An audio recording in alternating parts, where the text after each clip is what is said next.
Good evening friends. आज मैं easy maths की ओर से एनसीईआरटी क्लास का चैप्टर नंबर 6 एक्सरसाइज 6.5 सॉल्व करने जा रहा हूं। ठीक है, तो ये एक्सरसाइज बेसिकली पाइथागोरस थ्योरम पर बेस्ड है और आई होप पाइथागोरस थ्योरम सभी को पता हो। जिन बच्चों को पता नहीं, एक बार फिर से मैं बता देता हूं कि एक राइट ट्रायंगल यदि हमारे पास एबीसी है तो इस राइट ट्रायंगल में राइट एंगल के सामने की साइड क्या कहलाती है? हाइपोटेनस।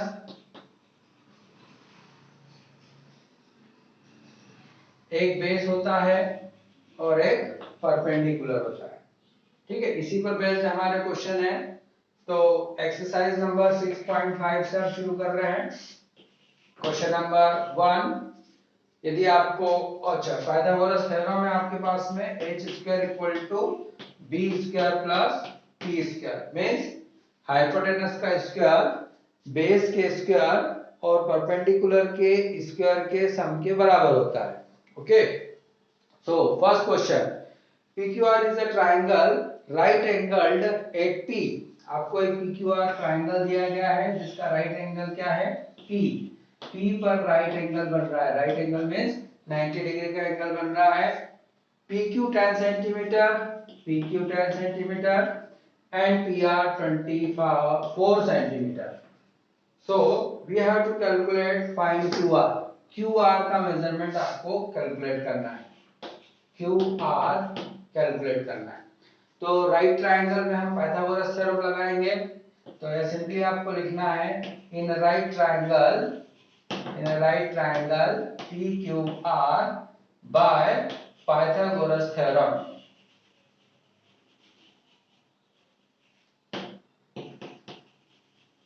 पाइथागोरस थ्योरम को अगली बार से हम शॉर्ट में क्या लिखेंगे? PGT। तो Pythagoras theorem h² = b² + p²। यहाँ पर हाइपोटेनस क्या है? RQ। तो हमने कर दिया RQ का स्क्वायर जो कि हमको कैलकुलेट करना है। QR अगर वो क्वेश्चन में QR दिया है तो equal to PQ² base and PR² perpendicular. तो PQ का मेजरमेंट 10 है, 10 का स्क्वायर, PR का मेजरमेंट 24 है, 24 का स्क्वायर, 10 का स्क्वायर 100, 24 का स्क्वायर 576। जिन बच्चों को स्क्वायर नहीं निकालते आता वो देख लो। 24 का स्क्वायर मतलब 24 में आपको 24 का मल्टीप्लाई करना है। तो जब आप 24 को 24 से मल्टीप्लाई करोगे तो आपके पास आंसर आ जाएगा 576। ओके, ये 576 और 100 का सम हो जाएगा 676। ये वैल्यू आ रही है आपकी किसकी? QR स्क्वायर की। लेकिन हमको क्या कैलकुलेट करना है? हमको कैलकुलेट करना है QR। ओके, सो QR कैलकुलेट करने के लिए हम यहाँ QR का स्क्वायर Q 676 का भी स्क्वायर करेंगे। तो 676 किसका स्क्वायर है? 26 का। यहाँ स्क्वायर से स्क्वायर कैंसिल हो गया तो QR कितने सेंटीमीटर का आ जाएगा? 26 सेंटीमीटर। यदि ये वाला पार्ट समझ में नहीं आ रहा है तो इसके लिए आप प्राइम फैक्टराइजेशन मेथड का यूज कर सकते हैं। हम किसी भी नंबर का स्क्वायर रूट निकालने के लिए कौन सी मेथड यूज की जाएगी? प्राइम फैक्टराइजेशन मेथड, जो कि क्लास 8 तक का पार्ट है। तो आप उसके लिए क्लास 8 तक का एक वीडियो कोई सा भी देख सकते हो। इस तरह से आपका फर्स्ट क्वेश्चन कंप्लीट हुआ है। ओके, तो आपको सारे क्वेश्चन आखिरी तक देखना है क्योंकि ये क्वेश्चन या एक्सरसाइज बहुत इंपॉर्टेंट है। Okay, we continue. Question number 2 of the same exercise. अब देखो बेटा, इसमें ये होता है कि कई बार बच्चे कंफ्यूज हो जाते हैं। जैसे फर्स्ट क्वेश्चन में क्या रहा, तो उसमें सीधे सीधे हाइपोटेनस आपको कैलकुलेट करना था तो उसमें कोई दिक्कत नहीं थी। लेकिन सेकंड क्वेश्चन में उन्होंने थोड़ी सी स्ट्रेटेजी चेंज कर दी है। ABC is the right triangle right angle at C। C पर राइट एंगल बन रहा है और एबीसी एक राइट ट्रायंगल है जिसमें एबी का मेजरमेंट आपको कितना दे रखा है 25 सेंटीमीटर। सेकंड क्वेश्चन की हम बात कर रहे हैं, एबी का मेजरमेंट 25 सेंटीमीटर और एसी का मेजरमेंट 7 सेंटीमीटर दिया हुआ है और आपको कैलकुलेट क्या करना है बीसी, क्योंकि ये राइट ट्रायंगल है इसमें पाइथागोरस थ्योरम लगेगा फिर से, है ना।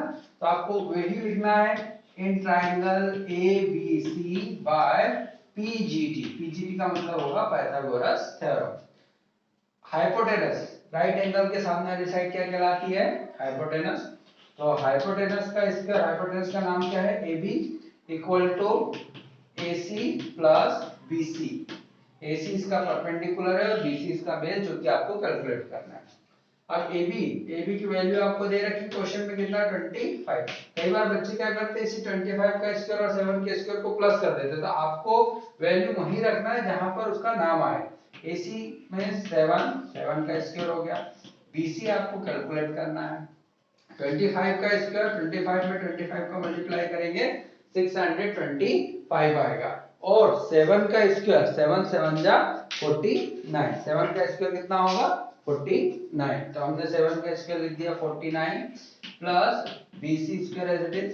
अब देखो यहाँ पर 40 आपको BC की वैल्यू निकालना है और 49 को ट्रांसफर करोगे लेफ्ट साइड में तो ये पॉजिटिव से क्या हो जाएगा नेगेटिव हो जाएगा। अब 625 में से 49 को माइनस कर दो, 15 माइनस 9 6, 11 माइनस 4 7 और 5।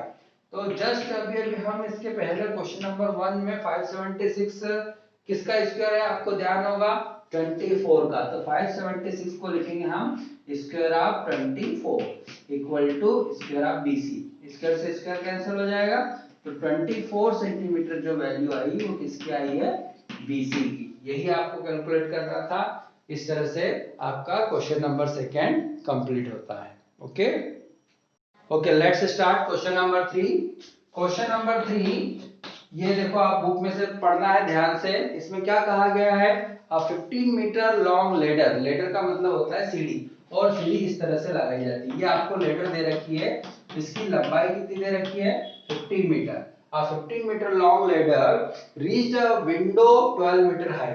ये जो सीढ़ी है वो 12 मीटर ऊंचाई तक, 12 मीटर ऊंचाई तक एक विंडो है वहां तक पहुंच रही है। Okay, there is a window at the height of 12 metre. Okay, then from the ground on placing at against a wall at a distance a, at a distance a, आपको ये डिस्टेंस a दे रखी है कि इसका distance कितना है a। Find the distance of the foot of the ladder from the wall. तो आपको ये फुट ऑफ द वॉल ये पॉइंट है और फुट ऑफ द लेडर ये पॉइंट, इन दोनों पॉइंट्स के बीच की डिस्टेंस कैलकुलेट करना है।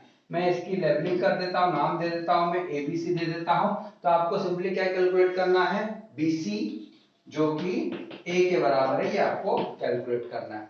फिर से क्योंकि ये राइट ट्रायंगल है तो आप right triangle, in right triangle ABC by Pythagoras theorem, ये आपको हर बार लिखना है बेटा, है ना, जिससे कि क्लियर हो जाए कि पाइथागोरस थ्योरम क्या है।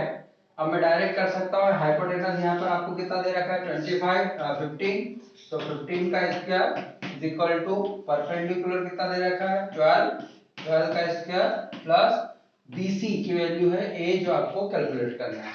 15 का स्क्वायर होता है 225, 12 का स्क्वायर होगा 144। ठीक है, 144 को ट्रांसफर करेंगे राइट साइड से लेफ्ट साइड में, पॉजिटिव से क्या हो जाएगा नेगेटिव हो जाएगा। डिफरेंस निकालेंगे 5 माइनस 4 1, 2 माइनस 12 माइनस 4 8, 1 माइनस 1 0। तो a स्क्वायर इक्वल टू 81 आ रहा है। 81 स्क्वायर है बेटा 9 का, 9 9 जा 81 होता है, स्क्वायर से स्क्वायर कैंसिल हो गया। तो 9 मीटर, यूनिट का भी ध्यान रखना है आपको। ये जो फुट ऑफ द वॉल से फुट ऑफ द लेडर कितना डिस्टेंस आ गया है 9 मीटर। बहुत इजी क्वेश्चन था और आई होप सभी बच्चों को समझ में आया हो। ठीक है, अब इसके बाद क्वेश्चन नंबर 4 इंपॉर्टेंट क्वेश्चन है, चलो देखते हैं क्वेश्चन नंबर 4। क्वेश्चन नंबर 4 में आपसे क्या कहा गया है, which of the following can be the side of a right triangle. आपको तीन साइड्स के मेजरमेंट दे रखे हैं, 2.5 centimetre, then 6.5 centimetre and 6 centimetre. ये तीन ट्रायंगल की साइड्स के मेजरमेंट दे रखे, हमको केवल इतना चेक करना है कि ये राइट ट्रायंगल की साइड है या नहीं। तो देखो बेटा, राइट ट्रायंगल की साइड तभी होगी जब ये h square equal to b square plus p square, मतलब पाइथागोरस थ्योरम जिसमें सेटिस्फाई होता है। यदि पाइथागोरस थ्योरम सेटिस्फाई नहीं होता है तो राइट ट्रायंगल की साइड्स नहीं होगी। तो हमारे पास सबसे बड़ी साइड, और आपको एक चीज और बता दूं कि ये हाइपोटेनस जो होती है ये लॉन्गेस्ट साइड होती है। सबसे बड़ी साइड क्या होती है? हाइपोटेनस, है ना। तो मेरे पास 6.5 सबसे बड़ा नंबर है, मैं इसका स्क्वायर करके देखता हूं। स्क्वायर 6.5 में आपको किसका मल्टीप्लाई करना है? 6.5 का, और ये आपका आंसर आ जाएगा 42.25। ओके, अब दूसरी बची हुई दो साइड्स का स्क्वायर का सम निकालना है। 2.5 का स्क्वायर प्लस 6 का स्क्वायर, तो 2.5 का स्क्वायर होगा बेटा 6.25, मतलब 2.5 में 2.5 का मल्टीप्लाई करना है। 6 का स्क्वायर होगा 36.0, और दोनों नंबर्स को प्लस कर लिया 6.25 और 36 को, तो हमारा आंसर आ जाता है 42.25। तो हम क्या लिख सकते हैं, यहाँ पे लिखना पड़ेगा since 6.5 square is equal to 2.5 square plus 6 square, मतलब सबसे बड़ी साइड का स्क्वायर, सबसे बड़ी साइड का स्क्वायर बाकी बची दोनों साइड के स्क्वायर के सम के बराबर है। इसका मतलब implies that the given sides are of right triangle। given side किसकी साइड्स है? right triangle। और अच्छा, इसमें हाइपोटेनस भी पूछा है, तो मैंने आपको इससे बताया कि हाइपोटेनस क्या होता है, सबसे लॉन्गेस्ट साइड होती है, सबसे लॉन्गेस्ट साइड है 6.5 सेंटीमीटर। तो इस तरह से ये हमारा क्वेश्चन कंप्लीट होता है, इसका फर्स्ट पार्ट। अब सेकंड पार्ट अभी हम देखते हैं। सेकंड पार्ट में आपको साइड दे रखी है 2, 2 एंड 5। सेकंड पार्ट में साइड कितनी दे रखी है? 2, 2 एंड 5। सेकंड पार्ट में करने जा रहा हूं 2 to 5 के लिए। सेम फिर से यही चीज हम सारी देखेंगे। अब की बार आपको मेजरमेंट दे रखा है 2, 2 एंड 5 सेंटीमीटर। तो फिर से सबसे बड़ी साइड कौन सी यहाँ पे दिख रही है आपको? 5। तो 5 का स्क्वायर करके देखो, 5 का स्क्वायर कितना आ जाएगा? 25। 2 का स्क्वायर प्लस 2 का स्क्वायर, ये आ जाएगा 4 प्लस 4 मतलब 8। अब हम क्या लिखेंगे? Since 25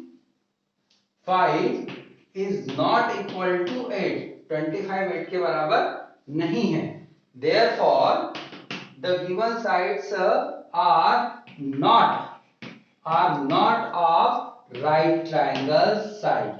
given sides right triangle की साइड नहीं है। अब जब right triangle नहीं है तो हाइपोटेनस का कोई सवाल ही नहीं उठता। ओके, इसका मतलब given sides जो है right triangle की नहीं है। ओके, लास्ट पार्ट है इसी का, जिसमें साइड्स का मेजरमेंट दे रखा है 1.5, 2 एंड 2.5। 1.5, 2 एंड 2.5।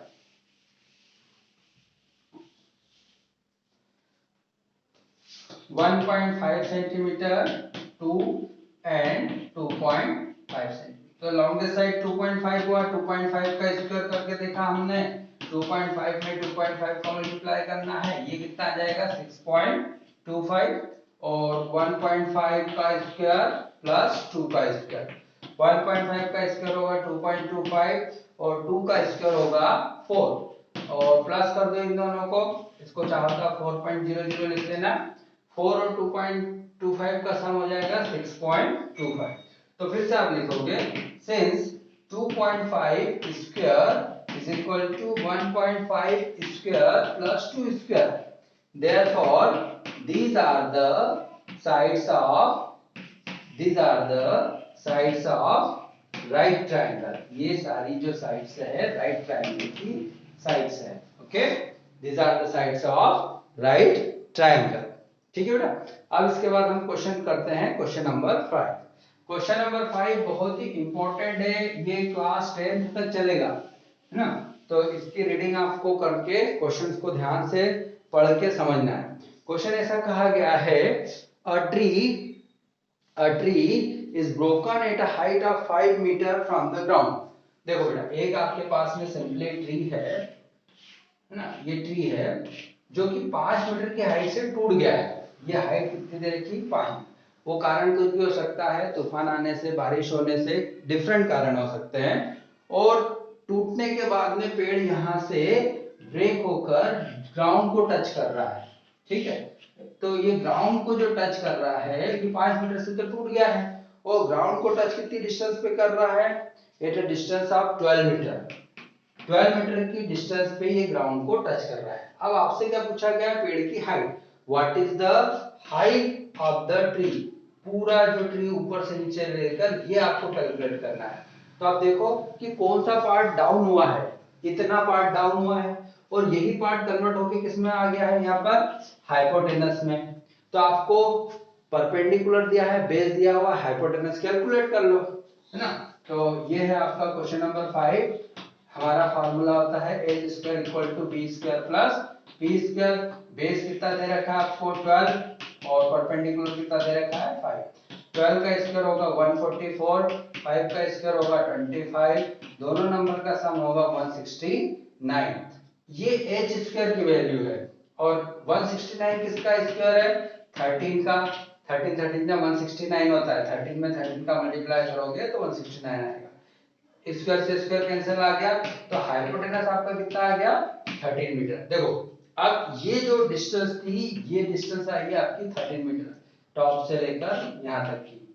अब आपको टोटल पेड़ की हाइट पूछी है, तो 5 मीटर प्लस 30 मीटर। तो आपको फाइनली लिखना है total height of tree, total height of tree is equal to 5 metre plus 30 metre, that is 18 metre. Total पेड़ की ऊंचाई कितनी होगी, 30 मीटर। और यही आपका फाइनल आंसर है। आई होप सभी को समझ में आ रहा हो, ठीक है बेटा। तो यदि आपको थोड़ी बहुत परेशानियां आए तो आप कमेंट बॉक्स में डालकर मुझसे पूछ सकते हो, ओके, ठीक है। क्वेश्चन नंबर 6 देखिए बेटा। क्वेश्चन नंबर 6 में आपसे क्या कहा गया है कि एंगल Q 25 डिग्री का है, एंगल R 65 डिग्री का है, और आपको तीन स्टेटमेंट दे रखे हैं। तीन स्टेटमेंट है आपके पास में, P Q square plus Q R square is equal to R P square. Second statement है आपके पास में, P Q square plus R P square equal to Q R square.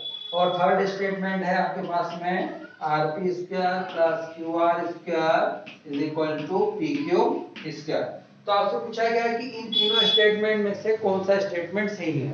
तो सबसे पहले मैं आपको बता दूं कि ये जो ट्रायंगल दे रखा है ये राइट ट्रायंगल है, दिख नहीं रहा है लेकिन राइट ट्रायंगल है। कैसे, देखो ये एंगल हो गया 25 डिग्री का, ये एंगल 65 डिग्री का दे रखा है आर, और सपोज इसको मैंने x मान लिया। तो हम पहले ही पढ़ चुके हैं कि ट्रायंगल के तीनों एंगल का सम कितना होता है, 180 डिग्री। 25 और 65 का सम कितना आ जाएगा, 90 डिग्री आ जाएगा। 90 प्लस x इक्वल टू 180। तो x का मेजरमेंट कितना हो जाएगा, यहाँ से 180 में से 90 माइनस कर दिया, मतलब 90 डिग्री। x की वैल्यू कितनी आ रही है बेटा यहाँ पे, 90 डिग्री। ये मतलब क्या हो गया आपका राइट एंगल। कौन सा एंगल हो गया ये, राइट एंगल। और राइट एंगल के सामने की साइड क्या कहलाती है, हाइपोटेनस कहलाती है। तो ये जो क्यू आर है ये क्या है, हाइपोटेनस है, ठीक है। अब हमारे पास थ्योरम है कि हाइपोटेनस का स्क्वायर बेस और परपेंडिकुलर के स्क्वायर के बराबर होता है। तो ये क्यू आर का स्क्वायर, क्यू आर का स्क्वायर पी क्यू और आर पी के स्क्वायर के बराबर, मतलब ये सेकेंड वाला जो स्टेटमेंट है वो आपका करेक्ट स्टेटमेंट है, बाकी के दोनों स्टेटमेंट आपके रॉन्ग है, ओके। सेकेंड स्टेटमेंट केवल करेक्ट है। अब इसके बाद में क्वेश्चन नंबर 7 और 8 बहुत ही इंपॉर्टेंट है, ओके। क्वेश्चन नंबर 7 आपसे कुछ इस तरह से कहा गया है, find the perimeter of the rectangle whose length is 40 centimetre, whose length is 40 centimetre. आपको कैलकुलेट क्या करना है, पेरीमीटर, रेक्टेंगल का आपको पेरीमीटर पता लगाना है ना। और पेरीमीटर का फॉर्मूला आपके पास में क्या होता है, 2 into length plus breadth. Rectangle का पेरीमीटर का फॉर्मूला है 2 इंटू लेंथ प्लस ब्रेथ। आपको लेंथ दे रखी है 40 सेंटीमीटर, और एंड डायगोनल, एक डायगोनल दे रखा है कितने सेंटीमीटर का, 41 सेंटीमीटर का। अच्छा, अब ये रेक्टेंगल है तो हमको पता है कि रेक्टेंगल के हर एंगल 90 डिग्री का होता है। मैंने इसकी लेवलिंग कर दी, ए बी सी डी नाम दे दिया। एंगल भी 90 डिग्री का है तो AC क्या कहलाएगा, इसका हाइपोटेनस, ये इसका बेस है और ये क्या है, परपेंडिकुलर है। तो हम सबसे पहले राइट ट्रायंगल में पाइथागोरस थ्योरम लगा देते हैं। In triangle ABC by PGT मतलब पाइथागोरस थ्योरम। हाइपोटेनस 41 है तो 41 का स्क्वायर इक्वल टू बेस 40 है, 40 का स्क्वायर प्लस परपेंडिकुलर कितना है, BC। अच्छा ये BC क्यों कैलकुलेट कर रहा हूं, क्योंकि मुझे वृत्त की आवश्यकता है। लेंथ तो दे रखी है, वृत्त नहीं पता है तो हम वृत्त कैलकुलेट करेंगे पहले, है ना। 41 का स्क्वायर होगा 1681 और 40 का स्क्वायर होगा 1600। ठीक है, ये स्क्वायर आपको कैलकुलेट करते आना चाहिए। 41 में जब आप 41 का मल्टीप्लाई करोगे तो आपका आंसर आएगा 1681। ट्रांसफर करो 1600 को तो ये माइनस हो जाएगा, माइनस करने पर आपके पास में कितना आ जाएगा 81। और जो 81 है वो किसका स्क्वायर है, 9 का भी हम कैलकुलेट कर चुके हैं, मतलब आपको BC की वैल्यू कितनी आ जाएगी 9 सेंटीमीटर। और अब आपको पेरीमीटर कैलकुलेट करना है, आसानी से कर सकते हो। लेंथ की जगह कितना लिखेंगे 40 और ब्रेथ की जगह 9। 40 प्लस 9 कितना हो जाएगा 49, 49 का डबल कितना हो जाएगा 98 सेंटीमीटर। तो ये आपका फाइनल आंसर हो गया है क्वेश्चन नंबर 7 का 98 सेंटीमीटर। अब इसके बाद क्वेश्चन नंबर 8। क्वेश्चन नंबर 8 भी कुछ इसी तरह से है बेटा, थोड़ा सा इसमें भी आपको फोकस करना है, कुछ प्रॉपर्टीज को आपको याद रखना है जिनकी मदद से हम क्वेश्चन नंबर 8 को सॉल्व करेंगे। क्वेश्चन नंबर 8 में क्या कहा गया है, the diagonals of a rhombus measure 16 cm and 13 cm, find its perimeter। अब आपको एक रोम्बस दिया है, रोम्बस मतलब जिसकी चारों साइड आपस में इक्वल हो लेकिन डायगोनल्स अनइक्वल होते हैं। तो यहाँ पर मैंने एक ABCD रोम्बस बना लिया। रोम्बस की चारों साइड इक्वल होती है बेटा लेकिन डायगोनल इक्वल नहीं होते हैं। तो अनइक्वल डायगोनल्स का मेजरमेंट दे रखा है 60 एंड 30 सेंटीमीटर।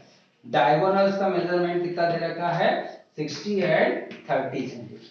अच्छा अब आपको रोम्बस की प्रॉपर्टी पे फोकस करना पड़ेगा। रोम्बस की प्रॉपर्टी है कि diagonal bisect each other at right angle. Okay, तो मतलब ये 90 डिग्री का एंगल होगा।